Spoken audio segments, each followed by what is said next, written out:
ਹੈ। ਮਾਨਕ ਭਗਤ ਵੈਰਾਗ। ਸ੍ਰੀ ਗੁਰੂ ਗ੍ਰੰਥ ਸਾਹਿਬ ਉਦਦ ਬੰਦੋ ਕਰ ਅਨੁਰਾਗ। ਏਕ ਓਂਕਾਰ ਸਤਿਗੁਰੂ ਤੇ ਪ੍ਰਸਾਦ ਸਚ ਹੋਏ। ਵਾਹਿਗੁਰੂ ਜੀ ਕੀ ਫਤਿਹ ਹੈ। ਵਿਘਨ ਵਿਨਾਸ਼ਨ ਸੋਏ। ਸੁਖਾਉ ਹੋਟਲ ਗੁਰ ਸੇਵੀ। ਅਹਨ ਸੁਸਹਜ ਸੁਭਾ। ਦਰਸ਼ਨ ਪਰਸਿਆ ਹੈ। ਗੁਰੂ ਕੈ ਜਨਮ ਮਰਨ ਦੁਖ ਦਰਸ਼ਨ ਪਰਸਿਆ। ਜਨਮ ਮਰਨ ਦੁਖ ਜਾਏ। ਅਪਰ ਕਾਰ ਧਨ ਗਨ ਕੋ ਲੈ ਕੇ। ਅਰ ਚੂਰਾ ਲੀਨਸ ਹਰ ਖੈ ਕੈ। ਵਾਹਿਗੁਰੂ ਜੀ ਕਾ ਖਾਲਸਾ ਵਾਹਿਗੁਰੂ ਜੀ ਕੀ ਫਤਿਹ। ਸਤਿਗੁਰਾਂ ਦੀ ਸਾਜੀ ਨਵਾਜੀ ਗੁਰੂ ਕੀ ਸੰਗਤ। ਧੰਨ ਗੁਰੂ ਗੋਬਿੰਦ ਸਿੰਘ ਮਹਾਰਾਜ ਦੇ ਜੀਵਨ ਦੀ ਕਥਾ ਆਪਾਂ ਸਰਵਣ ਕਰਨ ਵਾਸਤੇ ਪ੍ਰਾਪਤ ਹੋਏ ਹਾਂ। ਮਹਾਰਾਜ ਜੀਆਂ ਦਾ ਇੱਕ ਮਸੰਦ ਹੈ, ਨਾਮ ਹੈ ਚੇਤੋ ਮਸੰਦ। ਮਾਤਾ ਗੁਜਰੀ ਜੀਆਂ ਦੇ ਕੋਲ ਔਰ ਮਾਤਾ ਨਾਨਕੀ ਜੀ ਦੇ ਕੋਲ ਜਾ ਕੇ ਸ਼ਿਕਾਇਤ ਕੀਤੀ ਹੈ ਕਿ ਗੁਰੂ ਗੋਬਿੰਦ ਸਿੰਘ ਮਹਾਰਾਜ ਜੀ ਮਸੰਦਾਂ ਨੂੰ ਘੂਰਦੇ ਨੇ, ਝਿੜਕਦੇ ਨੇ, ਸਜ਼ਾ ਦਿੰਦੇ ਨੇ। ਗੁਰੂ ਘਰ ਦਾ ਕੰਮ ਕਿਵੇਂ ਚੱਲੇਗਾ? ਜਦੋਂ ਮਾਤਾ ਜੀ, ਮਾਤਾ ਨਾਨਕੀ ਜੀਆਂ ਨੇ, ਮਾਤਾ ਗੁਜਰੀ ਜੀਆਂ ਨੇ ਇਸ ਬਾਰੇ ਗੁਰੂ ਗੋਬਿੰਦ ਸਿੰਘ ਮਹਾਰਾਜ ਨਾਲ ਗੱਲ ਕੀਤੀ। ਸਤਿਗੁਰੂ ਕਹਿਣ ਲੱਗੇ ਕੋਈ ਨਹੀਂ, ਸਮਾਂ ਆਵੇਗਾ ਤੁਹਾਨੂੰ ਪਤਾ ਲੱਗੇਗਾ। ਕੁਝ ਦਿਨ ਬਤੀਤ ਹੋਏ ਅਤੇ ਸੰਗਤਾਂ ਆਈਆਂ ਮੱਥਾ ਟੇਕਣ ਵਾਸਤੇ ਅਨੰਦਪੁਰ ਸਾਹਿਬ ਦੀ ਧਰਤੀ 'ਤੇ। ਉਹ ਸੰਗਤ ਦੇ ਵਿੱਚ ਇੱਕ ਉਹ ਵਿਅਕਤੀ ਆਇਆ ਹੈ ਜਿਹਨੇ ਬੜਾ ਸੋਹਣਾ ਚੂੜਾ ਭੇਜਿਆ ਸੀ ਤਿਆਰ ਕਰਵਾ ਕੇ। ਸਤਿਗੁਰਾਂ ਦੇ ਕੋਲ ਆ ਗਿਆ। ਕਿਵੇਂ ਇੱਥੋਂ ਅੱਗੇ ਗੱਲਬਾਤ ਸ਼ੁਰੂ ਹੋਵੇਗੀ ਆਪਾਂ ਅੱਜ ਸਰਵਣ ਕਰਾਂਗੇ। ਮਿਲ ਕੇ ਆਖੀਏ ਸਤਿਨਾਮ ਸ੍ਰੀ ਵਾਹਿਗੁਰੂ ਸਾਹਿਬ ਜੀ। ਅਪਰਕਾਰ ਧਨ ਗਨ ਕੋ ਲੈ ਕੇ। ਇਹ ਜਿਹੜਾ ਚੇਤੋ ਮਸੰਦ ਹੈ ਨਾ, ਜਿਹੜਾ ਇਲਾਕਾ ਸੀ ਇਹਦਾ, ਉਸ ਇਲਾਕੇ ਵਿੱਚੋਂ ਸੰਗਤਾਂ ਕੋਲੋਂ ਗਰਾਈ ਵੀ ਇਕੱਠੀ ਕੀਤੀ ਇਸਨੇ। ਅਤੇ ਇੱਕ ਉਹ ਕਿਸੇ ਪਰਿਵਾਰ ਨੇ ਚੂੜਾ ਭੇਟ ਕੀਤਾ ਸੀ ਵੀ ਇਹ ਚੂੜਾ ਸਤਿਗੁਰਾਂ ਦੇ ਪਰਿਵਾਰ ਵਿੱਚੋਂ ਮਾਤਾ ਸਾਹਿਬ ਕੌਰ, ਵਾਹਿਗੁਰੂ ਜੀ, ਮਾਤਾ ਸੁੰਦਰ ਕੌਰ ਜਾਂ ਮਾਤਾ ਜੀਤੋ ਜੀ ਪਹਿਨਣ।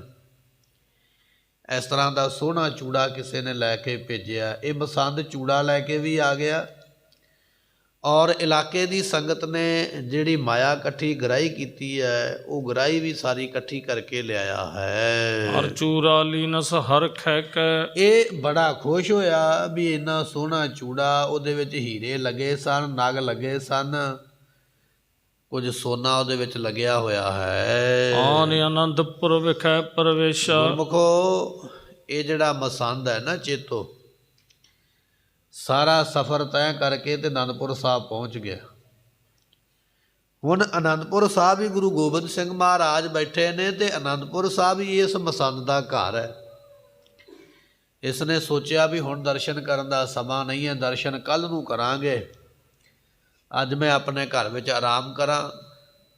ਇਸ ਤਰ੍ਹਾਂ ਜਾਣ ਕੇ ਆਪਣੇ ਘਰ ਵਿੱਚ ਚਲਾ ਗਿਆ ਹੈ। ਨਿਜ ਘਰ ਮਹਿ ਬਸ ਨਿਸਾ ਅਸ਼ੇਸ਼ਾ। ਅਤੇ ਰਾਤ ਆਪਣੇ ਘਰ ਵਿੱਚ ਰਹਿਣਾ ਅਤੇ ਸਵੇਰ ਚੜ੍ਹੇਗੀ ਤੇ ਮਹਾਰਾਜ ਦੇ ਦਰਸ਼ਨ ਕਰਨੇ। ਇਸ ਤਰੀਕੇ ਦੇ ਨਾਲ ਇਹ ਰਾਤ ਰਹਿਣ ਵਾਸਤੇ ਆਪਣੇ ਘਰੇ ਪਹੁੰਚਾ ਹੈ। ਨਿਜ ਇਸਤਰੀ ਕੋ ਤਵੈ ਦਿਖਾਇਓ। ਜਦੋਂ ਰਾਤ ਪਈ ਨਾ ਤੇ ਇਹਦੀ ਘਰਵਾਲੀ ਨੇ ਪੁੱਛਿਆ ਵੀ ਆ ਇੰਨੇ ਜਿਹੜੇ ਬੱਧੇ ਹੋਏ ਸਮਾਨ ਦੀਆਂ ਗਠੜੀਆਂ ਨੇ, ਇਹਦੇ ਵਿੱਚ ਕੀ ਹੈ?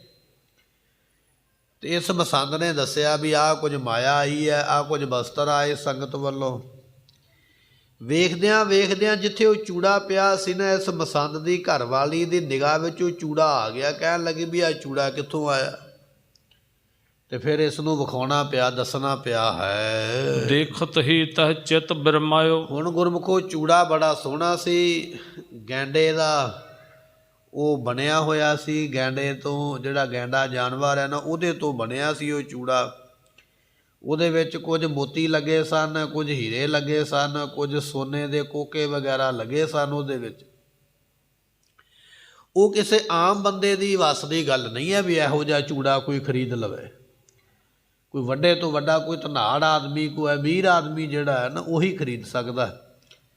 ਜਦੋਂ ਚੂੜਾ ਇਸ ਮਸੰਦ ਦੀ ਘਰਵਾਲੀ ਨੇ ਵੇਖਿਆ ਵੀ ਇੰਨਾ ਮਹਿੰਗਾ ਹੈ, ਤੇ ਉਹਦਾ ਮਨ ਬੇਈਮਾਨ ਹੋ ਗਿਆ, ਮਨ ਵਿੱਚ ਲੋਭ ਆ ਗਿਆ, ਐਸਾ ਸੁੰਦਰ ਚੂੜਾ ਤੇ ਮੇਰੇ ਕੋਲ ਹੋਣਾ ਚਾਹੀਦਾ ਹੈ। ਇਹ ਚੂੜਾ ਮੁਝ ਕੋ ਪਤ ਦੀਜੈ। ਉਸਨੇ ਆਪਣੇ ਘਰ ਵਾਲੇ ਨੂੰ ਆਖਿਆ, ਆਪਣੇ ਪਤੀ ਨੂੰ ਆਖਿਆ, ਕਹਿਣ ਲੱਗੀ ਵੀ ਪਤੀ ਦੇਵ, ਇਹ ਜਿਹੜਾ ਚੂੜਾ ਹੈ ਨਾ ਮੈਨੂੰ ਦੇ ਦਿਓ।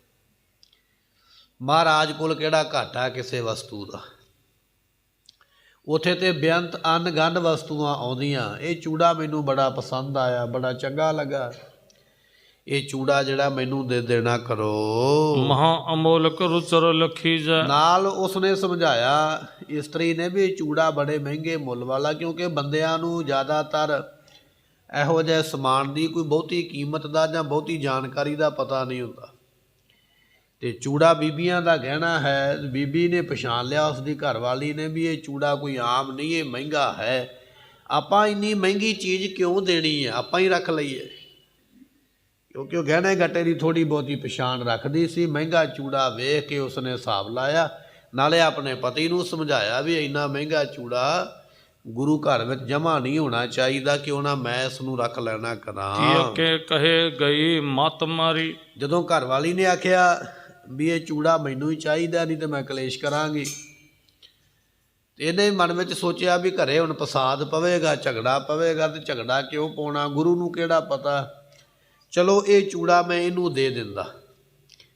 ਆਪਣੀ ਘਰਵਾਲੀ ਦੇ ਕਹਿਣ ਦੇ ਉੱਪਰ ਇਸ ਨੇ ਉਹ ਚੂੜਾ, ਜਿਹੜਾ ਕਿਸੇ ਪਰਿਵਾਰ ਨੇ ਮਹਾਰਾਜ ਵਾਸਤੇ ਭੇਜਿਆ ਸੀ, ਉਹ ਚੂੜਾ ਇਸ ਨੇ ਆਪਣੀ ਇਸਤਰੀ ਨੂੰ ਦਿੱਤਾ ਹੈ। ਪਹਿਰਾਏ ਸਤਹ ਹੱਥ ਮਝਾਰੀ। ਅਤੇ ਉਸਨੇ ਫਿਰ ਹੱਥ ਵਿੱਚ ਪਾ ਵੀ ਲਿਆ। ਝਾਟੀ ਉਹ ਚੂੜਾ ਜਿਹੜਾ ਸੀ ਨਾ, ਜਾਂ ਤਾਂ ਸਾਂਭ ਕੇ ਰੱਖ ਲੈਂਦੀ ਕਿਸੇ ਸੰਦੂਕ ਵਿੱਚ, ਤੇ ਵੱਖਰੀ ਗੱਲ ਸੀ ਉਹਦਾ ਮਨ ਬੇਈਮਾਨ ਹੋ ਗਿਆ ਸੀ। ਉਹਨੇ ਜਦੋਂ ਆਖਿਆ ਵੀ ਚੱਲ ਚੂੜਾ ਤੂੰ ਰੱਖ ਲਾ, ਗੱਲ ਤੇ ਉਹਨੇ ਰੱਖਣ ਦੀ ਕੀਤੀ, ਉਹਨੇ ਉਸੇ ਵੇਲੇ ਬਾਹਾਂ 'ਚ ਫਿੱਟ ਕਰ ਲਿਆ, ਚੜਾ ਲਿਆ ਵੀ ਇਹ ਪਾ ਕੇ ਵੇਖਾਂ ਕਿਵੇਂ ਦਾ ਲੱਗਦਾ। ਚੂੜਾ ਪਾਇਆ ਤੇ ਬੜਾ ਸੋਹਣਾ ਲੱਗਦਾ ਹੈ। ਕੁਛ ਧਨ ਲੈ ਨਿਜ ਘਰ ਮੈਂ ਰੱਖਾ। ਤੇ ਜਿਹੜੀ ਇਹ ਮਾਇਆ ਲੈ ਕੇ ਆਇਆ ਸੀ, ਸੰਗਤ ਵੱਲੋਂ ਦਿੱਤੀ ਹੋਈ ਗਰਾਈ, ਉਹ ਗਰਾਈ ਇਸ ਨੇ ਕੁਝ ਆਪਣੇ ਘਰ ਵਿੱਚ ਰੱਖ ਲਈ ਹੈ। ਹੋਤ ਪਰਾਤ ਗੁਰਦਰਸ ਭਿਲਾਖਾ। ਅਗਲਾ ਦਿਨ ਚੜ੍ਹਿਆ, ਇੱਧਰੋਂ ਸਤਿਗੁਰਾਂ ਦਾ ਦੀਵਾਨ ਸੱਜ ਗਿਆ ਅਨੰਦਪੁਰ ਸਾਹਿਬ ਦੀ ਧਰਤੀ ਤੇ। ਔਰ ਮਸੰਦ ਨੇ ਵੀ ਸੋਚਿਆ ਵੀ ਮੈਂ ਮਹਾਰਾਜ ਨੂੰ ਜਾ ਕੇ ਮਿਲਾਂ, ਮੱਥਾ ਟੇਕਾਂ, ਤੇ ਸਤਿਗੁਰੂ ਮੈਨੂੰ ਪੁੱਛਣਗੇ ਕੁਝ ਨਾ ਕੁਝ ਵਸਤੂਆਂ, ਤੇ ਨਾਲੇ ਮੈਂ ਭੇਟ ਕਰਾਂਗਾ। ਅਗਲਾ ਦਿਨ ਚੜ੍ਹਿਆ ਤੇ ਦਰਸ਼ਨਾਂ ਦੀ ਇੱਛਾ ਰੱਖ ਕੇ ਚੱਲਿਆ ਹੈ। ਦੀਨ ਸਕਾਰ ਖਜ਼ਾਨੇ ਪਾਏ। ਅਤੇ ਜਿਹੜੀ ਮਹਾਰਾਜ ਜੀਆਂ ਨੂੰ ਇਸਨੇ ਕਾਰ ਭੇਟਾ ਦੇਣੀ ਹੈ, ਜਿਹੜੀ ਮਾਇਆ ਇਹਨੇ ਮਹਾਰਾਜ ਨੂੰ ਦੇਣੀ ਹੈ ਨਾ, ਉਹ ਇਸਨੇ ਆਪਣੇ ਖਜ਼ਾਨੇ ਵਿੱਚ ਪਾ ਲਈ ਹੈ।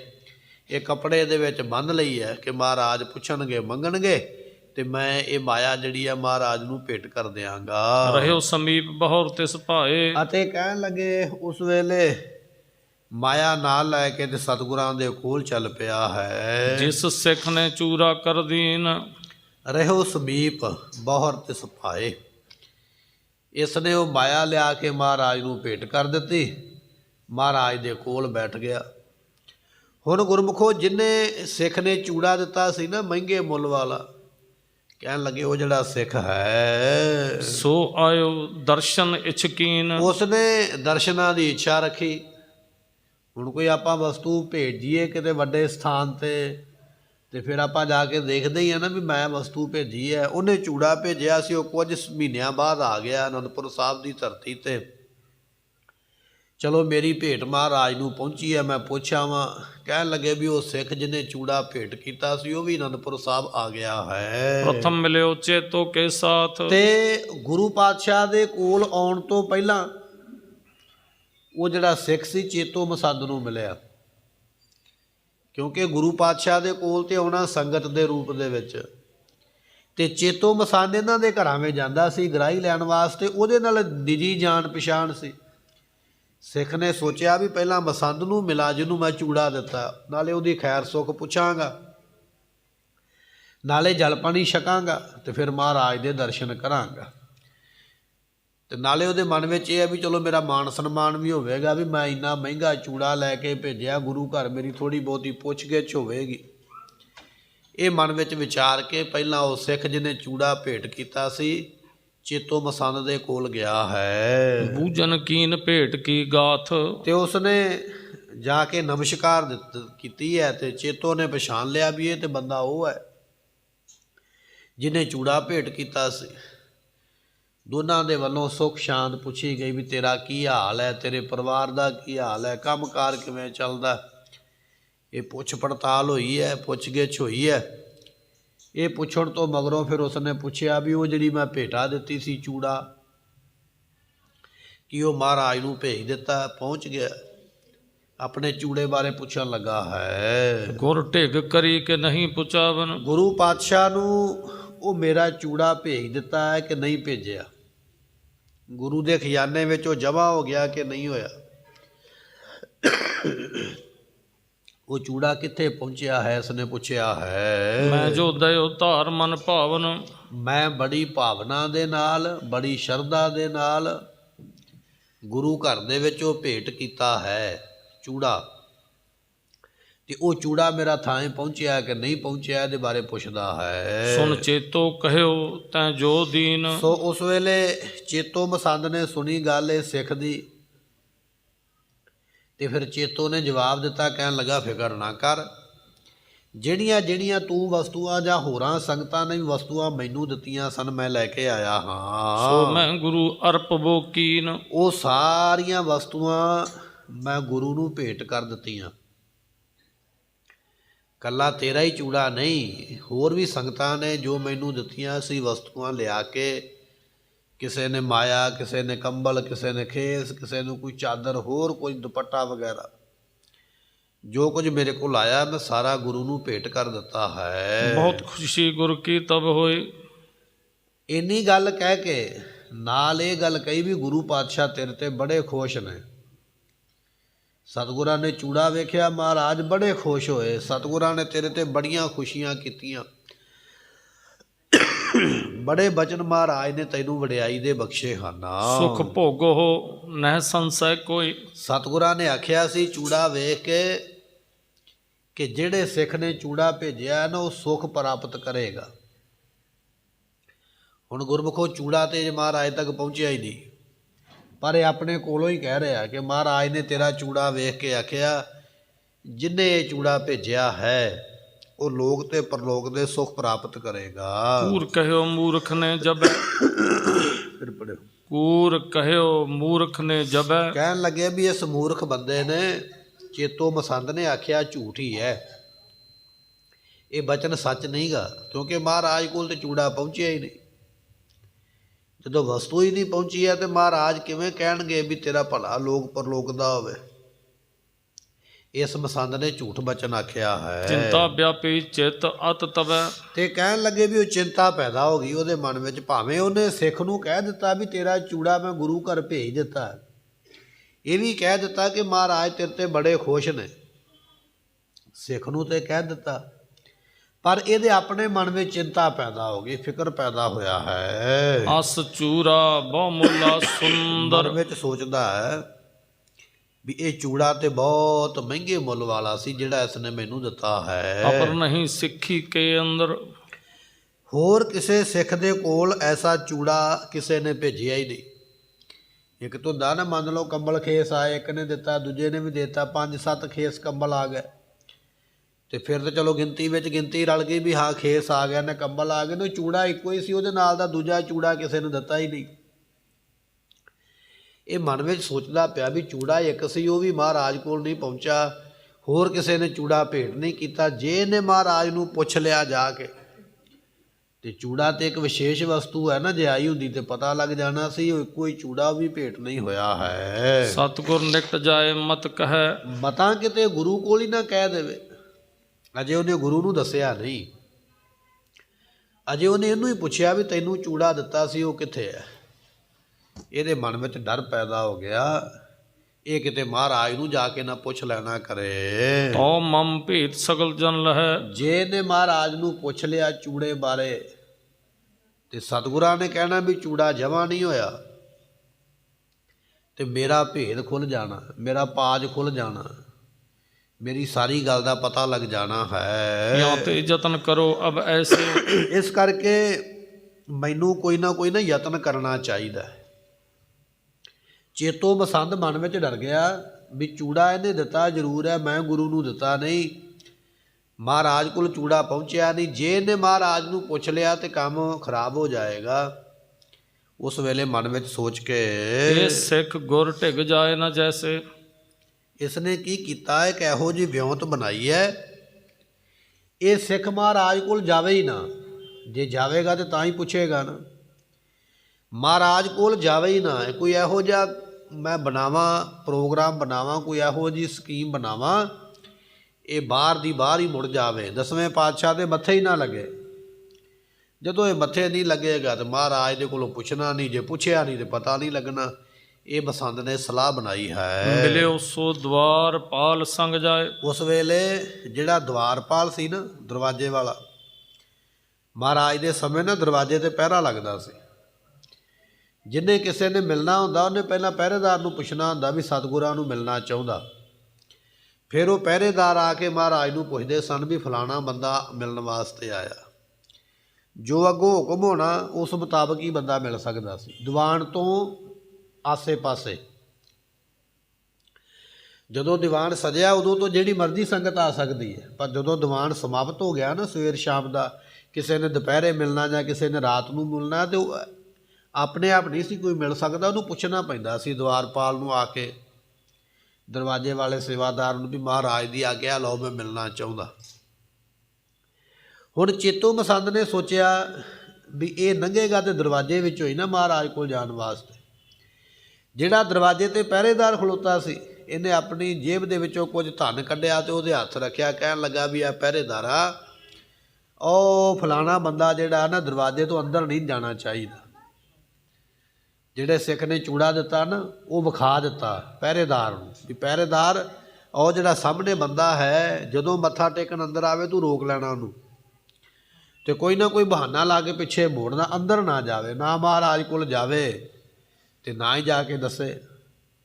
ਨਹੀਂ ਦੱਸੇਗਾ ਤੇ ਮੇਰਾ ਪਾਜ ਨਹੀਂ ਖੁੱਲ੍ਹੇਗਾ। ਇਸ ਤਰ੍ਹਾਂ ਦੀ ਸਕੀਮ ਬਣਾਈ ਹੈ। ਉਸ਼ਕ ਦਰਬ ਦੇ ਕਹਿਓ ਸੁਣਾਏ। ਥੋੜ੍ਹਾ ਜਿਹਾ ਧਨ ਆਪਣੇ ਕੋਲੋਂ 5 ਪੈਸੇ 10 ਪੈਸੇ ਜਿੰਨੇ ਵੀ ਦੇ ਸਕਦਾ ਸੀ, ਲਾਲਚ ਦੇ ਰੂਪ ਦੇ ਵਿੱਚ ਉਹਨੂੰ ਦਿੱਤੇ ਪਹਿਰੇਦਾਰ ਵੀ ਆ ਪਹਿਰੇਦਾਰ ਤੂੰ ਇੰਨਾ ਲੈ ਲਾ ਮੇਰੇ ਕੋਲੋਂ ਧਨ, ਤੇ ਆ ਮੇਰਾ ਕੰਮ ਕਰਨਾ ਕਰ। ਇਹ ਸਿੱਖ ਅੰਤਰ ਪ੍ਰਵਿਸ਼ੈ ਨਾਹੀ। ਉਹ ਜਿਹੜਾ ਪਹਿਰੇਦਾਰ ਸੀ ਉਹਨੇ ਪੁੱਛਿਆ ਵੀ ਮੈਂ ਕਰਨਾ ਕੀ ਹੈ, ਕਹਿਣ ਲੱਗਾ ਵੀ ਕਰਨਾ ਬਸ ਇੰਨਾ ਵੀ ਆਹ ਬੰਦਾ ਅੰਦਰ ਨਹੀਂ ਜਾਣਾ ਚਾਹੀਦਾ। ਬਾਕੀ ਸਾਰੀ ਸੰਗਤ ਮੱਥਾ ਟੇਕੇ, ਬਚਨ ਬਲਾ ਸੁਣੇ ਤੇ ਕਰੇ।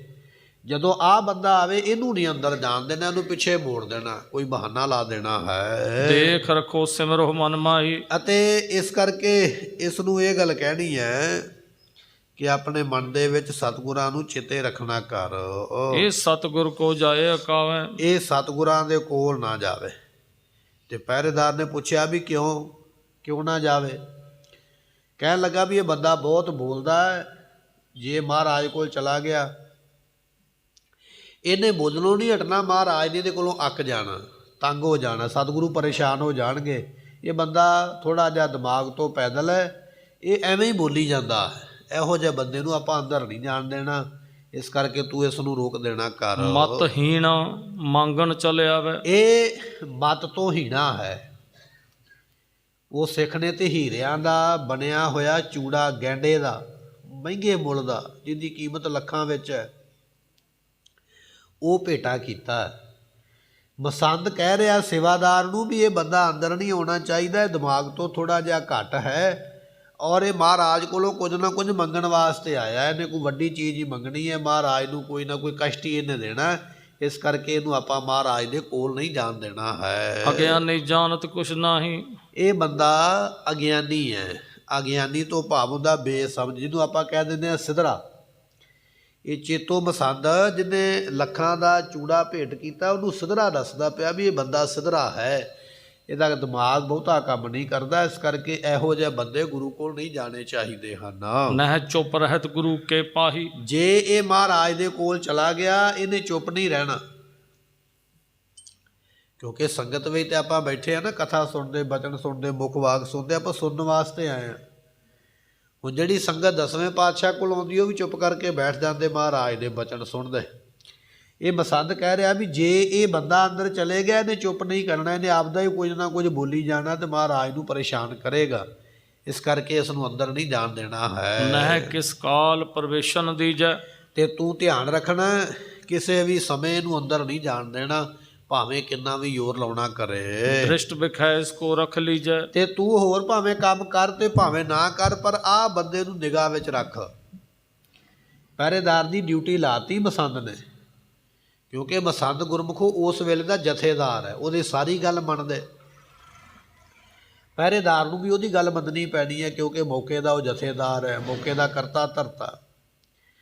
ਪਹਿਰੇਦਾਰ ਨੂੰ ਆਖਿਆ ਬਾਕੀ ਭਾਵੇਂ ਕੰਮ ਰੁਕ ਜਾਣ, ਪਰ ਆਹ ਵਿਅਕਤੀ ਨਹੀਂ ਅੰਦਰ ਜਾਣਾ ਚਾਹੀਦਾ, ਤੇਰੀ ਵਿਸ਼ੇਸ਼ ਡਿਊਟੀ ਇਹ 'ਤੇ ਲੱਗੀ ਹੈ ਵੀ ਇਹਦਾ ਧਿਆਨ ਰੱਖਣਾ ਹੈ। ਇਸ ਪ੍ਰਕਾਰ ਬਹੁ ਕਰਤ ਕਰਾਈ। ਕਹਿੰਦੇ ਵੀ ਇਸ ਤਰ੍ਹਾਂ ਤਕੜਾਈ ਕਰ ਲਈ ਚੇਤੋ ਮਸੰਦ ਨੇ। ਇਹ ਬੰਦਾ ਮਹਾਰਾਜ ਕੋਲ ਜਾਵੇ ਨਾ, ਚੂੜੇ ਬਾਰੇ ਪੁੱਛੇ ਨਾ, ਤੇ ਮੇਰਾ ਭੇਦ ਨਹੀਂ ਖੁੱਲ੍ਹੇਗਾ। ਪੂਰੀ ਤਕੜਾਈ ਕੀਤੀ ਹੈ। ਚੇਤੋ ਚਿਤ ਮੇਟੀ ਦੁਚਿਤਾਈ। ਤੇ ਚੇਤੋ ਨੇ ਆਪਣੇ ਚਿੱਤ ਦੀ ਜਿਹੜੀ ਦੁਚਿਤਾਈ ਸੀ ਨਾ ਉਹ ਮੇਟ ਲਈ ਬੇਫਿਕਰ ਹੋ ਗਿਆ। ਕਹਿਣ ਲੱਗਾ ਚਲੋ ਹੁਣ ਪਹਿਰੇਦਾਰ ਨੇ ਇਹਨੂੰ ਅੰਦਰ ਨਹੀਂ ਜਾਣ ਦੇਣਾ, ਇਹ ਮਹਾਰਾਜ ਕੋਲ ਜਾਵੇਗਾ ਨਹੀਂ, ਦੱਸ ਸਕੇਗਾ ਨਹੀਂ, 2-4 ਦਿਨ ਰਹੇਗਾ ਤੇ ਇਹਨੇ ਮੁੜ ਜਾਣਾ। ਹੁਣ ਮੈਨੂੰ ਫਿਕਰ ਕਰਨ ਦੀ ਲੋੜ ਨਹੀਂ, ਮੈਨੂੰ ਚਿੰਤਾ ਕਰਨ ਦੀ ਲੋੜ ਨਹੀਂ, ਹੁਣ ਇਹ ਮਹਾਰਾਜ ਤੱਕ ਪਹੁੰਚ ਨਹੀਂ ਸਕੇਗਾ। ਦੇਖ ਸਮੋ ਸਿੱਖ ਜਾਵਨ ਲੱਗਿਓ। ਕਹਿਣ ਲੱਗੇ ਇਹ ਜਿਹੜਾ ਸਿੱਖ ਹੈ ਨਾ, ਜਿਹੜਾ ਚੂੜਾ ਲੈ ਕੇ ਆਇਆ ਸੀ, ਜਿਹਨੇ ਚੂੜਾ ਦਿੱਤਾ ਸੀ, ਉਹਦੇ ਮਨ ਵਿੱਚ ਵੀ ਗੱਲ ਆ ਗਈ ਵੀ ਜੋ ਮਰਜ਼ੀ ਹੋਵੇ ਮੈਂ ਮਹਾਰਾਜ ਦੇ ਕੋਲ ਜਾਣਾ ਹੀ ਜਾਣਾ। ਤੇ ਜਦੋਂ ਉਹਨੇ ਵੇਖਿਆ ਨਾ ਵੀ ਸਾਰੇ ਦੀਵਾਨ ਵਿੱਚ ਬੈਠੇ ਨੇ, ਉਹ ਪਹਿਰੇਦਾਰ ਵੀ ਆਪਣੇ ਧਿਆਨੇ ਲੱਗਾ, ਉਹ ਚੁਪਕੇ ਜੇ ਉਹਦੇ ਕੋਲ ਦੀ ਅੰਦਰ ਲੰਘਣ ਲੱਗਾ, ਬਚਾ ਕੇ ਨਾ ਪਰੇ ਨੂੰ ਮੂੰਹ ਕਰਕੇ, ਕਪੜਾ ਜਾ ਕਰਕੇ ਮੂੰਹ ਅੱਗੇ, ਤੇ ਪੋਲੇ ਪੈਰੀ ਅੰਦਰ ਲੰਘਣ ਲੱਗਾ ਵੀ ਇਹ ਮਾੜਾ ਜਿਹਾ ਪਰਾਂ ਨੂੰ ਵੇਖੇਗਾ ਤੇ ਮੈਂ ਭੱਜ ਕੇ ਅੰਦਰ ਵੜ ਜਾਵਾਂਗਾ। ਜਦੋਂ ਅੰਦਰ ਲੱਗਣ ਲੱਗਾ ਹੈ, ਦੁਆਰਪਾਲ ਹਟਕਤ ਤਹਿ ਆਗਿਓ। ਫਿਰ ਪੜਿਓ। ਦੁਆਰਪਾਲ ਹਟਕਤ ਤਹਿ ਆਗਿਓ। ਉਹ ਜਿਹੜਾ ਪਹਿਰੇਦਾਰ ਸੀ ਉਹਦੀ ਨਿਗਾਹ ਪੈ ਗਈ, ਕਿਉਂਕਿ ਉਹਦਾ ਧਿਆਨ ਪਹਿਲਾਂ ਹੀ ਉਹਦੇ ਵੱਲ ਸੀ ਵੀ ਇਹ ਨਹੀਂ ਅੰਦਰ ਜਾਣਾ ਚਾਹੀਦਾ। ਦੁਆਰਪਾਲ ਨੇ ਛੇਤੀ ਨਾਲ ਭੱਜ ਕੇ ਬਾਹੋਂ ਫੜਿਆ। ਕੌਣ ਹੈ ਤੂੰ, ਕਿੱਧਰ ਚੱਲਿਆ, ਕਿਉਂ ਚੱਲਿਆ? ਛੇਤੀ ਨਾਲ ਜਾ ਕੇ ਰੋਕਿਆ ਹੈ। ਚੇਤੋ ਸਾਥ ਮਿਲਿਓ ਬਚਮਾਨੇ। ਅਤੇ ਇਹ ਜਿਹੜਾ ਪਹਿਰੇਦਾਰ ਸੀ ਨਾ ਗੁਰਮੁਖੋ, ਇਹ ਵੀ ਚੇਤੋ ਦੇ ਨਾਲ ਹੀ ਮਿਲ ਗਿਆ, ਕਿਉਂਕਿ ਚੇਤੋ ਨੇ ਰਿਸ਼ਵਤ ਦੇ ਦਿੱਤੀ ਵੀ ਆ ਤੂੰ ਚੱਕ ਪੈਸੇ, ਰਿਸ਼ਵਤ ਤੂੰ ਇਹਨੂੰ ਆਪਣੇ ਨਾਲ ਮਿਲਾਇਆ ਹੈ। ਸਿੱਖ ਸੋ ਅੰਤਰ ਦੇ ਨ ਜਾਣੇ। ਤੇ ਇਹ ਪਹਿਰੇਦਾਰ ਵੀ ਬੜਾ ਤਕੜਾ ਸਿੱਖ ਵਿਚਾਰਾ ਆਉਂਦਾ ਛੁਪ ਕੇ, ਲੋਕੇ ਨੀਵਾਂ ਹੋ ਕੇ, ਕੋਈ ਬਹਾਨਾ ਬਣਾ ਕੇ, ਕਦੇ ਲਿਬਾਸ ਬਦਲ ਕੇ ਅੰਦਰ ਲੰਘਣ ਦਾ ਯਤਨ ਤੇ ਕਰਦਾ, ਪਰ ਇਹ ਪਹਿਰੇਦਾਰ ਉਸ ਨੂੰ ਜਾਣ ਨਹੀਂ ਦਿੰਦਾ ਹੈ। 1-2 ਦਿਨ ਸਿੱਖ ਫਿਰ ਗਏ। ਗੁਰਮੁਖੋ ਇੱਕ ਵਾਰੀ ਨਹੀਂ, ਵਿਚਾਰਾ 2 ਦਿਨ ਲੱਗਾ ਰਿਹਾ। 2 ਦਿਨ ਇਹੋ ਕੁਝ ਹੀ ਕਰਦਾ ਰਿਹਾ, ਕਦੇ ਸਵੇਰੇ ਮੌਕਾ ਲੱਭਦਾ, ਕਦੇ ਸ਼ਾਮ ਨੂੰ ਲੱਭਦਾ ਵੀ ਕਿਤੇ ਦਾ ਲੱਗੇ ਮੈਂ ਭੱਜ ਕੇ ਅੰਦਰ ਜਾਵਾਂ। 2 ਦਿਨ ਲੱਗ ਗਏ। ਨਾਲੇ ਦੇ ਵਿਚਾਰੇ ਨੇ ਚੂੜਾ ਦਿੱਤਾ, ਹੀਰਿਆਂ ਦਾ ਜੜਿਆ, ਸੋਨੇ ਦਾ ਜੜਿਆ, ਗੈਂਡੇ ਦਾ ਬਣਿਆ ਹੋਇਆ। 2 ਦਿਨ ਲੱਗੇ ਪਰ ਅੰਦਰ ਨਹੀਂ ਜਾ ਸਕਿਆ ਹੈ। ਨਹੀਂ ਗੁਰੂ ਕੋ ਦਰਸ਼ਨ ਭਇਓ। ਨਾ ਹੀ ਗੁਰੂ ਦਾ ਦਰਸ਼ਨ ਹੋਇਆ। ਵਿਚਾਰਾ ਆਇਆ ਦਰਸ਼ਨ ਕਰਨ, ਦਰਸ਼ਨ ਵੀ ਨਹੀਂ ਕਰਨ ਦਿੱਤਾ। ਉਹਨੇ ਆਖਿਆ ਵੀ ਇਹ ਅੰਦਰ ਨਹੀਂ ਜਾਣਾ ਚਾਹੀਦਾ, ਦਰਸ਼ਨਾਂ ਤੋਂ ਖਾਲੀ ਰਹਿ ਗਿਆ ਹੈ। ਹੱਥ ਮੁਰਝਾਏ ਕਿ ਸੂਰਤ ਉਰਮੈ। ਕਹਿਣ ਲੱਗੇ ਵੀ ਵਿਚਾਰਾ ਨਾ ਹੁਣ ਮੁਰਝਾ ਗਿਆ, ਉਹਦਾ ਚਿਹਰਾ ਮੁਰਝਾ ਗਿਆ, ਉਦਾਸ ਹੋ ਗਿਆ ਉਹ ਮਨ। ਇੱਕ ਤੇ ਮੈਂ ਚੂੜਾ ਦਿੱਤਾ, ਇੱਕ ਮੈਂ ਦਰਸ਼ਨ ਕਰਨ ਆਇਆ। ਚੂੜਾ ਤੇ ਚਲੋ ਕੀ ਦਿਸਦਾ, ਮੈਨੂੰ ਤੇ ਦਰਸ਼ਨ ਵੀ ਨਹੀਂ ਹੋਏ, ਮੈਂ ਤੇ ਪਾਪੀ ਹਾਂ।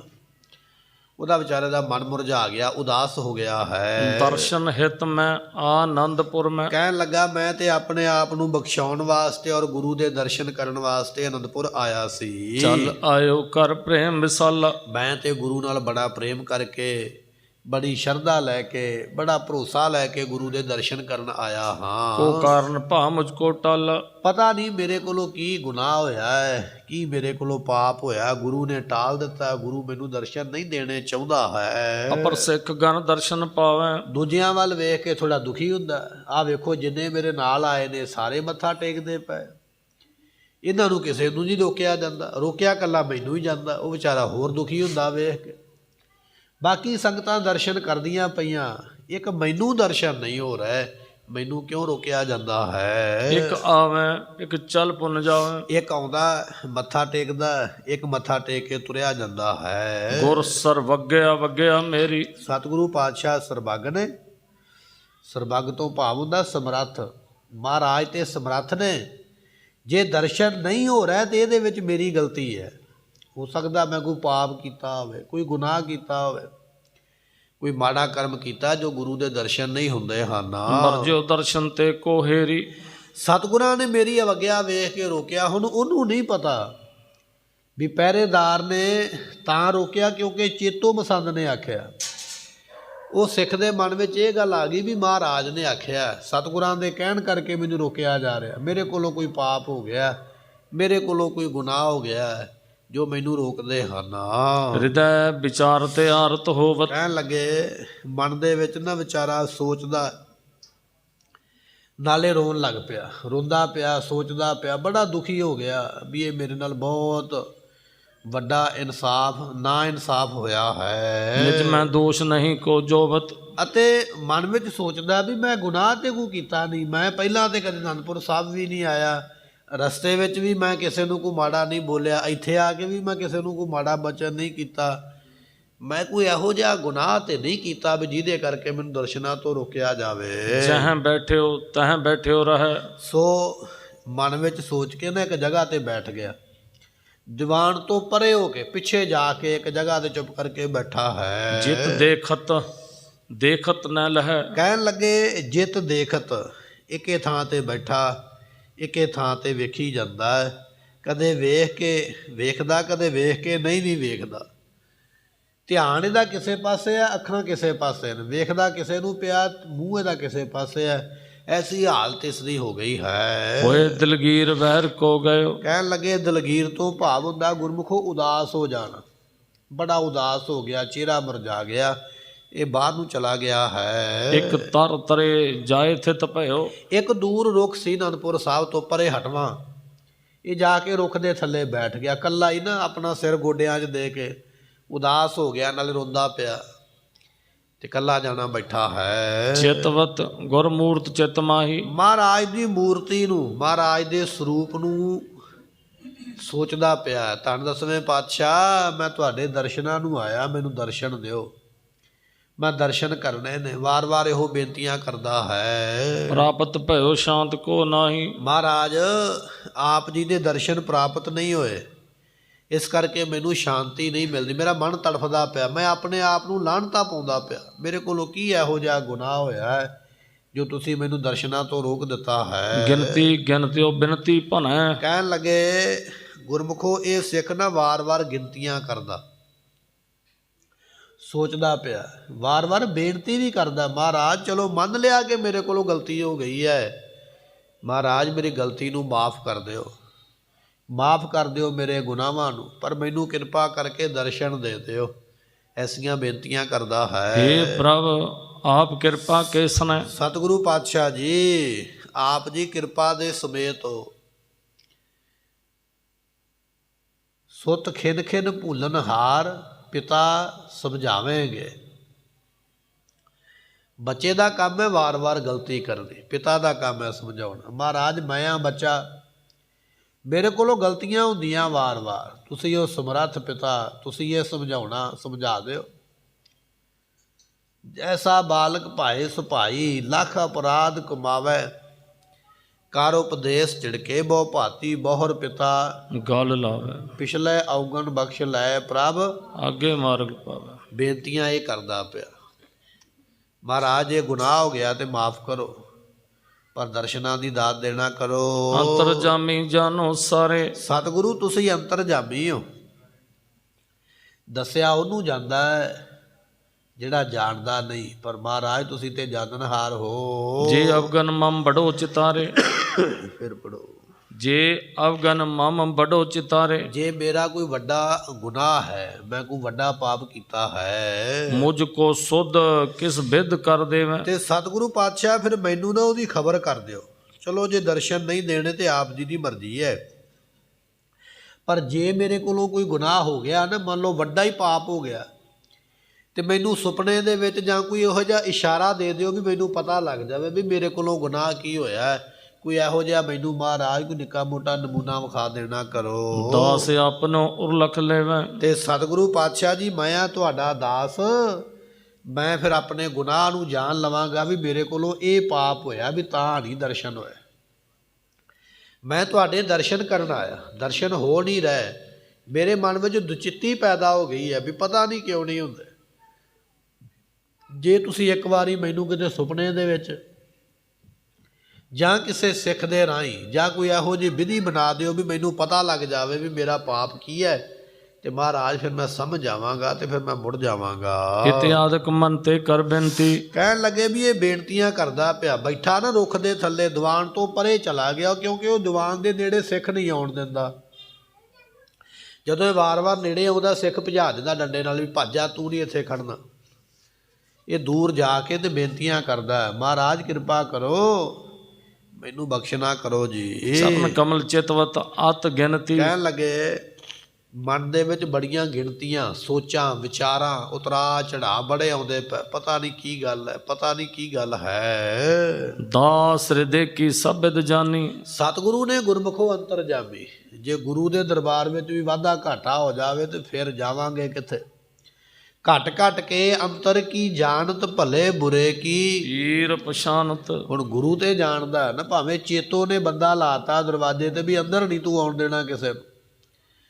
ਜਦੋਂ ਇਹਨੇ ਬੇਨਤੀਆਂ ਕੀਤੀਆਂ ਨਾ, ਬਾਹਰ ਜਾ ਕੇ ਰੁੱਖ ਦੇ ਥੱਲੇ ਬੈਠਾ ਵਾਰ-ਵਾਰ, ਤੇ ਸਤਿਗੁਰੂ ਜਾਣ ਗਏ ਇਹਦੀ ਭਾਵਨਾ ਨੂੰ, ਇਹਦੀ ਤੜਫ ਨੂੰ, ਇਹਦੀ ਬੇਨਤੀ ਨੂੰ ਜਾਣ ਗਿਆ ਮਹਾਰਾਜ ਉਸ ਵੇਲੇ। ਕੋਟ ਮਸੰਦਨ ਜੇ ਮਨ ਮਾਨੀ। ਤੇ ਸਤਿਗੁਰਾਂ ਨੂੰ ਇਹ ਵੀ ਪਤਾ, ਹੁਣ ਮਹਾਰਾਜ ਨੂੰ ਗੁਰਮੁਖੋਂ ਦੱਸਣ ਦੀ ਲੋੜ ਥੋੜ੍ਹੀ ਪੈਂਦੀ ਹੈ। ਅਸੀਂ ਕਰਦੇ ਹਾਂ ਆਪਣੇ ਵੱਲੋਂ ਅਰਦਾਸ ਵੀ ਮੈਨੂੰ ਆਹ ਦੁੱਖ ਹੈ, ਮੈਨੂੰ ਆਹ ਦੁੱਖ ਹੈ, ਪਰ ਮਹਾਰਾਜ ਕਹਿਣ ਲੱਗੇ ਬਿਨ ਬੋਲਿਆ ਸਭ ਕੁਛ ਜਾਣਦਾ ਕਿਸ ਆਗੈ। ਕੀਚਾ ਅਰਦਾਸ। ਤੇਰੇ ਕਹਿਣ ਤੋਂ ਬਿਨਾਂ ਹੀ ਉਹਨੂੰ ਪਤਾ ਹੈ ਵੀ ਤੇਰੇ ਵਿੱਚ ਕੀ ਹੈ। ਲਾਹੌਰ ਦਾ ਗੁਰਮੁਖੋ ਇੱਕ ਸ਼ਾਹੂਕਾਰ ਹੈ, ਨਾਮ ਹੈ ਮਨਸੁਖ, ਬੜਾ ਪ੍ਰਸਿੱਧ ਹੋਇਆ। ਇਹ ਆਇਆ ਗੁਰੂ ਨਾਨਕ ਦੇਵ ਪਾਤਸ਼ਾਹ ਦੇ ਦਰਸ਼ਨ ਕਰਨ। ਸੁਲਤਾਨਪੁਰ ਮਹਾਰਾਜ ਰਹਿੰਦੇ ਸਨ। ਮਨ ਵਿੱਚ ਸੋਚਦਾ ਹੁੰਦਾ ਮੈਂ ਗੁਰੂ ਤੋਂ ਮੰਗਾਂਗਾ ਤੇ ਬਹੁਤ ਕੁਝ, ਪਰ ਮੰਗਾਂਗਾ ਉਦੋਂ ਜਦੋਂ ਮਹਾਰਾਜ ਮੇਰਾ ਨਾਂ ਲੈਣਗੇ, ਫਿਰ ਮੈਂ ਜਾਣਾਂਗਾ ਵੀ ਅੰਤਰਜਾਮੀ ਨੇ। ਸ਼ਾਹੂਕਾਰ ਆ ਗਿਆ ਸੁਲਤਾਨਪੁਰ ਦੀ ਧਰਤੀ ਤੇ, ਮਹਾਰਾਜ ਬੈਠੇ ਸਭ। ਬੜੀ ਭਾਵਨਾ ਦੇ ਨਾਲ ਇਸ ਨੇ ਮੱਥਾ ਟੇਕਿਆ, ਆਪਣਾ ਸਿਰ ਨਹੀਂ ਚੁੱਕਿਆ, ਸਿਰ ਉਸੇ ਤਰ੍ਹਾਂ ਹੀ ਟੇਕਿਆ ਹੋਇਆ ਸਾਹਮਣੇ। ਮਹਾਰਾਜ ਜਾਣਦੇ, ਸਤਿਗੁਰੂ ਬੋਲ ਪਏ, ਕਹਿਣ ਲੱਗੇ ਨਾਮ ਰੱਖਿਆ ਮਨ ਸੁਖ, ਪਰ ਮਨ ਨੂੰ ਸੁਖ ਹੈ ਕੋਈ ਨਹੀਂ।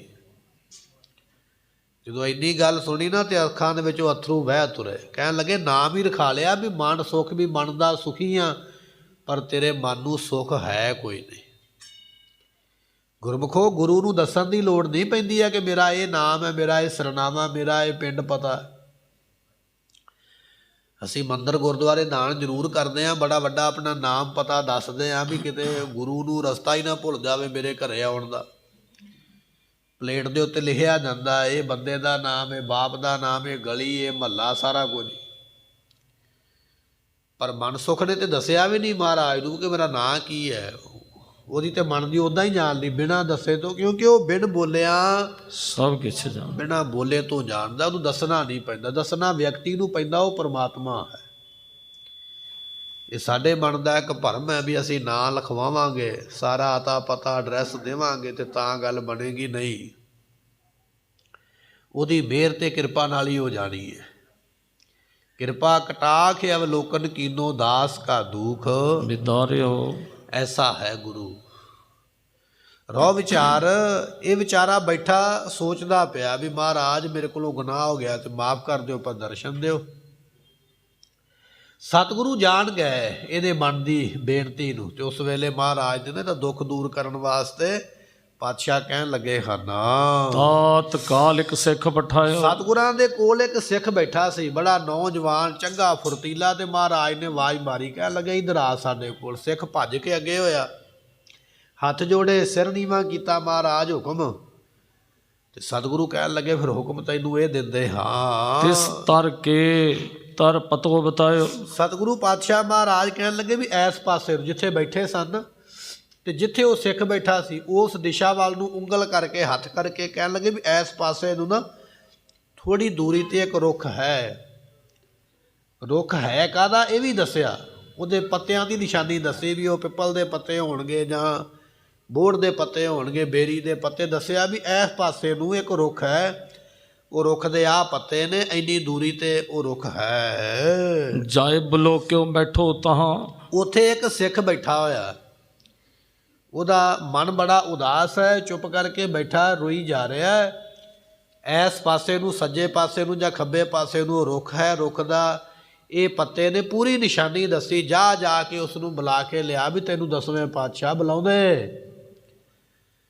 ਚਰਨ ਸਰਨ ਗੁਰ ਏਕ ਪੈਂਡਾ, ਜਾਏ ਚੱਲ ਸਤਿਗੁਰ ਕੋਟ ਪੈਂਡਾ। ਅੱਗੇ ਹੋਏ ਲੇਤ ਹੈ, ਭਾਵਨੀ ਭਗਤ ਭਾਏ ਕੌਡੀ, ਅਗਰ ਭਾਗ ਰਾਖੇ ਤਾਹੇ ਗੁਰ ਸਰਬ ਨਿਧਾਨ ਦਾਨ ਦੇਤ ਹੈ। ਗੁਰੂ ਕਿਹਾ ਸਿੱਖਾ ਤੂੰ ਇੱਕ ਕਦਮ ਗੁਰੂ ਵੱਲ ਚੱਲ ਤੇ ਸਹੀ, ਗੁਰੂ ਤੇ ਤੈਨੂੰ ਲੱਖਾਂ ਕਦਮ ਅੱਗੋਂ ਆਪ ਲੈਣ ਆਵੇਗਾ। ਪਰ ਚੱਲ ਸਹੀ ਤੂੰ ਇੱਕ ਕਦਮ, ਜੇ ਤੂੰ ਇੱਕ ਵੀ ਨਾ ਚੱਲਿਆ ਤੇ ਫਿਰ ਗੱਲ ਮਾੜੀ ਹੈ। ਹੁਣ ਭਾਵੇਂ ਇਹਨੂੰ ਜਾਣ ਕੋਈ ਨਹੀਂ ਅੰਦਰ ਦਿੰਦਾ, ਪਰ ਇਹਦੀ ਉੱਥੇ ਬੈਠੇ ਦੀ ਸੁਣੀ ਗਈ। ਮਹਾਰਾਜ ਨੇ ਸਿੱਖ ਭੇਜਿਆ, ਕਹਿਣ ਲੱਗੇ ਫਲਾਣੇ ਰੁੱਖ ਦੇ ਥੱਲੇ ਫਲਾਣਾ ਬੰਦਾ ਬੈਠਾ, ਇਹ ਉਹਨੇ ਕੱਪੜੇ ਪਾਏ ਨੇ, ਚਿਹਰਾ ਉਹਦਾ ਮੁਰਝਾਇਆ ਤੇ ਮਨ ਉਹਦਾ ਉਦਾਸ ਹੈ, ਜਾ ਸਾਡੇ ਕੋਲ ਉਸ ਨੂੰ ਬੁਲਾ ਕੇ ਲਿਆਉਣਾ ਕਰ। ਬਦਨ ਮਲੀਨ ਦੀਨ ਮਨ ਮਹਾ। ਕਹਿਣ ਲੱਗੇ ਵੀ ਸਿੱਖ ਉਸੇ ਵੇਲੇ ਹਿਰਨ ਦੇ ਵਾਂਗੂ ਮਾਰਦਾ ਛਾਲਾਂ ਤੇ ਦੌੜ ਪਿਆ ਉਧਰ ਨੂੰ, ਵੀ ਗੁਰੂ ਦਾ ਹੁਕਮ ਮੈਂ ਛੇਤੀ ਮੰਨਾਂਗਾ ਤੇ ਖੁਸ਼ਾ ਮਿਲੇਗਾ। ਜਦੋਂ ਪਹੁੰਚਾ ਨਾ ਰੁੱਖ ਦੇ ਥੱਲੇ, ਤੇ ਇੱਕ ਸਿੱਖ ਬੈਠਾ ਹੋਇਆ, ਵਿਚਾਰੇ ਦਾ ਮਨ ਉਦਾਸ, ਚਿਹਰਾ ਮੁਰਝਾਇਆ ਹੋਇਆ, ਅੱਖਾਂ ਦੇ ਵਿੱਚ, ਨੇਤਰਾਂ ਦੇ ਵਿੱਚ ਹੰਝੂ ਭਰੇ ਹੋਏ ਹਨ। ਚਲੋ ਬੁਲਾਵੇਂ ਸਤਿਗੁਰ ਤੋਹੀ। ਜਾ ਕੇ ਸਿੱਖ ਨੇ ਉਹਦੇ ਮੋਢੇ ਤੇ ਹੱਥ ਰੱਖਿਆ, ਉਹ ਸਿੱਖਾ ਕਿਉਂ ਤੂੰ ਆਪਣਾ ਦਿਲ ਛੱਡ ਕੇ ਬੈਠਾ ਹੈ? ਜਿਹਦੇ ਦਰਸ਼ਨਾਂ ਦੀ ਤੂੰ ਪ੍ਰਾਰਥਨਾ ਕਰਦਾ ਪਿਆ, ਉਹ ਤੈਨੂੰ ਆਪ ਦਰਸ਼ਨ ਦੇਣ ਵਾਸਤੇ ਬੁਲਾਉਂਦਾ ਪਿਆ ਹੈ। ਸਤਿ ਸ਼੍ਰੀ ਅਕਾਲ। ਤੈਨੂੰ ਦਰਸ਼ਨ ਨਹੀਂ ਹੋਏ ਤੇ ਤੂੰ ਉਦਾਸ ਹੋ ਗਿਆ ਵੀ ਗੁਰੂ ਮੈਨੂੰ ਦਰਸ਼ਨ ਨਹੀਂ ਦਿੰਦਾ ਪਿਆ, ਪਰ ਤੇਰੇ ਮਨ ਦਾ ਭਰਮ ਹੈ, ਗੁਰੂ ਤੇ ਤੈਨੂੰ ਆਪ ਯਾਦ ਕਰਦਾ ਪਿਆ। ਚੱਲ ਗੁਰੂ ਦੇ ਦਰਸ਼ਨ ਕਰ, ਮੈਨੂੰ ਗੁਰੂ ਨੇ ਤੈਨੂੰ ਬੁਲਾਉਣ ਵਾਸਤੇ ਭੇਜਿਆ। ਜਾ ਕੇ ਦੱਸਿਆ ਹੈ, ਕੋ ਜਾਣੈ ਕੋ ਕਾਰਜ ਹੋਈ। ਤੇ ਨਾਲ ਇਹ ਵੀ ਦੱਸਿਆ, ਸਿੱਖ ਨੇ ਪੁੱਛਿਆ ਨਾ ਵੀ ਕੀ ਕੰਮ ਹੈ, ਮੈਨੂੰ ਬੁਲਾਇਆ ਕਿਉਂ ਹੈ? ਤੇ ਸਿੱਖ ਨੇ ਦੱਸਿਆ ਵੀ ਮੈਨੂੰ ਨਹੀਂ ਇਹ ਪਤਾ ਵੀ ਬੁਲਾਇਆ ਕਿਉਂ ਹੈ, ਮੈਨੂੰ ਕੰਮ ਨਹੀਂ ਉਹਨਾਂ ਨੇ ਦੱਸਿਆ, ਮੈਨੂੰ ਤੇ ਸਿਰਫ ਇੰਨਾ ਦੱਸਿਆ ਵੀ ਫਲਾਣੇ ਰੁੱਖ ਥੱਲੇ ਵਿਅਕਤੀ ਬੈਠਾ ਹੈ, ਉਹਨੂੰ ਲੈ ਕੇ ਆਓ। ਮੈਂ ਲੈਣ ਵਾਸਤੇ ਆ ਗਿਆ, ਪਰ ਮੈਨੂੰ ਮਹਾਰਾਜ ਨੇ ਕੰਮ ਕੋਈ ਨਹੀਂ ਦੱਸਿਆ ਵੀ ਕੰਮ ਕੀ ਹੈ, ਮੈਂ ਤੇ ਲੈਣ ਵਾਸਤੇ ਆਇਆ ਹਾਂ। ਸੁਨ ਹਰਖੇ ਓਟ ਸੰਗ ਸਿਧਾਰਾ। ਕਹਿਣ ਲੱਗੇ ਵੀ ਸੁਣ ਕੇ ਨਾ ਇਹ ਸਿੱਖ ਬੜਾ ਖੁਸ਼ ਹੋਇਆ, ਵੀ ਮੰਨ ਲਓ ਵੀ ਕਿਸੇ ਗਰੀਬ ਬੰਦੇ ਨੂੰ ਨਾ, ਮੰਗਤੇ ਬੰਦੇ ਨੂੰ ਨਾ ਰਿੱਧੀਆਂ ਸਿੱਧੀਆਂ ਲੱਭ ਜਾਣ, ਜਾਂ ਕਿਤੇ ਸੋਨੇ ਦਾ ਭੜਿਆ ਘੜਾ ਹੀ ਲੱਭ ਜਾਵੇ, ਤੇ ਉਹਦੀ ਖੁਸ਼ੀ ਦਾ ਅੰਤ ਨਹੀਂ ਨਾ ਪਾਇਆ ਜਾ ਸਕਦਾ। ਇਹ ਜਿਹੜਾ ਹੁਣੇ ਉਦਾਸ ਹੋ ਕੇ ਬੈਠਾ ਰੋਂਦਾ ਪਿਆ ਸੀ ਨਾ, ਜਦੋਂ ਸੁਨੇਹਾ ਮਿਲਿਆ ਨਾ ਵੀ ਮਹਾਰਾਜ ਯਾਦ ਕਰਦੇ,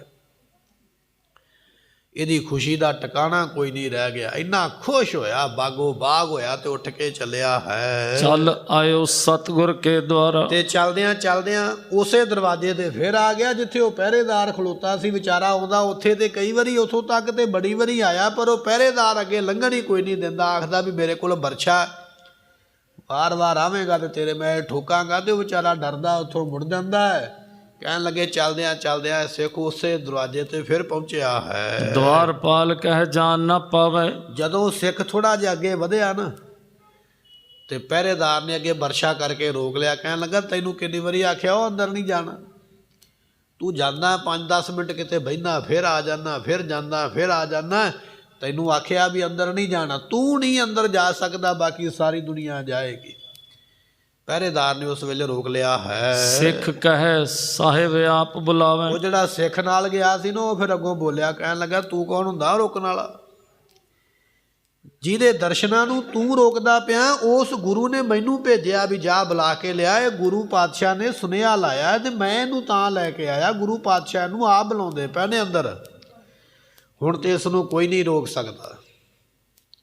ਹੁਣ ਇਸ ਨੂੰ ਰੋਕਿਆ ਨਾ ਜਾਵੇ, ਇਹ ਗੁਰੂ ਪਾਤਸ਼ਾਹ ਦਾ ਹੁਕਮ ਮੰਨਿਆ ਜਾਵੇ। ਅੰਤਰ ਜਾਏ ਪ੍ਰਵੇਸ਼ਤ ਭਇਓ। ਤੇ ਕਹਿਣ ਲੱਗੇ, ਉਹ ਪਹਿਰੇਦਾਰ ਪਿੱਛੇ ਉੱਡ ਗਿਆ, ਉਸੇ ਵੇਲੇ ਪਿੱਛੇ ਹੋ ਗਿਆ। ਕਹਿਣ ਲੱਗਾ, ਠੀਕ ਹੈ ਜੀ, ਮੈਂ ਕਿਉਂ ਰੋਕਾਂਗਾ, ਜੇ ਗੁਰੂ ਪਾਤਸ਼ਾਹ ਨੇ ਬੁਲਾਇਆ ਤੇ ਤੁਸੀਂ ਲੈ ਜਾਓ।